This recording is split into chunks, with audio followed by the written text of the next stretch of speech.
Hey everyone, I'm standing here in the Wilderness Battlefield. This battle was fought May 5th through the 7th, 1864, and is the first action between Lee's Army of Northern Virginia and the Army of the Potomac, now under overall command of General Ulysses S. Grant, who's actually in overall command of all Union forces, but he has attached himself here in the Eastern Theater to the Army of the Potomac. And it has been a horrific few days. The plan for Grant is to get through the woods of the wilderness and out into the open with his 116,000 men facing Robert E. Lee's 60,000.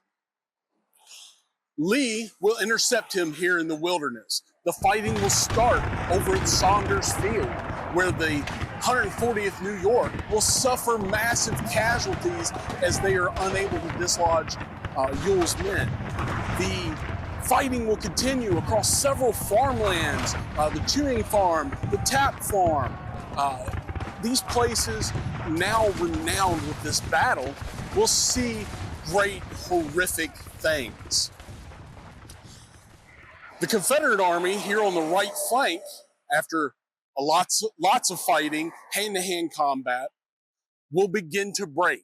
The Confederate Army itself will actually almost be completely defeated and routed. However, the First Corps commander, General James Longstreet, Lee's old warhorse, will show up on the scene, and his troops will reestablish the Confederate line and save the Confederate Army. At that point, Longstreet will launch a counterattack and begin slamming into the Federal troops, pushing them back through the wilderness. Now, this is very thick woods, and it's chaos, as the woods will actually catch fire as well. So you will have several wounded men being killed, not just by shells falling on them, but now they're being burned alive. This is a horrific battle. So horrific that something happens that had happened the year before in woods just like this, not far from here. At the Battle of Chancellorsville, we have General Thomas J. Stonewall Jackson, who ends up being shot by his own men and ultimately will die. Almost a year exactly later, General James Longstreet, after leading this great counterattack, will be felled by his own men. However, unlike Jackson, he will survive.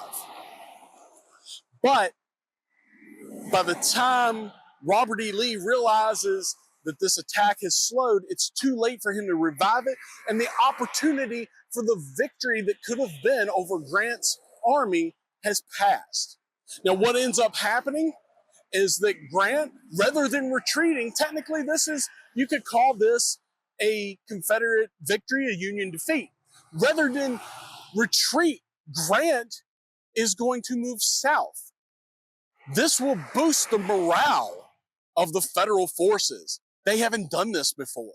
Every time they've been beaten by Lee, especially here in these woods, they've retreated back toward Washington, toward their camps, and wherever they are. They've never continued south. That's changing.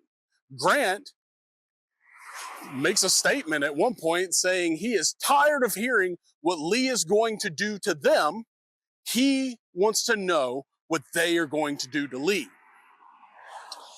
And it's understandable that the Federals will feel this way. Lee has really beaten them on these fields several times, but Grant's having none of it, and he will move south. The race for Spotsylvania Courthouse will start, and both armies will arrive there on May 7th.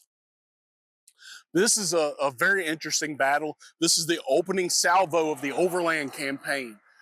Lots of casualties. Grant will have more than 18,000 casualties, while Lee will have 11,000 that he cannot afford. And there's just a lot of action. Plus, the Confederates are going to lose another Corps commander, James Longstreet. Get a chance to come out here to this national park, the wilderness, definitely do so.